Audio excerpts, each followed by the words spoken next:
മാസങ്ങളിൽ ഏറ്റവും ശ്രേഷ്ഠമായത് ഷഹ്റുല്ലാഹില്ലദീ തദ്ഊനഹുൽ മുഹറം. റമദാൻ കഴിഞ്ഞിട്ടോ, റമദാൻ കഴിഞ്ഞാൽ പിന്നെയാണിത്. അള്ളാഹുവിന്റെ മാസം എന്നാ പറഞ്ഞത്. ഷഹ്റുല്ലാഹില്ലദീ തദ്ഊനഹുൽ മുഹറം. മുഹറം എന്ന് നിങ്ങൾ വിളിക്കുന്ന അള്ളാന്റെ മാസമായ മുഹറം ഏറ്റവും ശ്രേഷ്ഠമായ മാസമാണെന്ന് നബിയുനാ റസൂലുള്ളാഹി സ്വല്ലല്ലാഹു അലൈഹി വസല്ലം. അള്ളാന്റെ മാസം എന്ന് പറയാൻ കാരണം അലാ ശറഫിഹി വഫദ്ലിഹി തദുല്ലു അലാ ശറഫിഹി വഫദ്ലിഹി.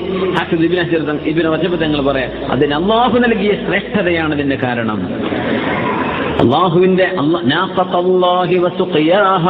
അള്ളാന്റെ ഒട്ടകം എന്ന് പറഞ്ഞില്ലേ സ്വാലിഹ് നബിയുടെ ഒട്ടകത്തെ കുറിച്ച്, ശ്രേഷ്ഠത കൊണ്ടാണ്.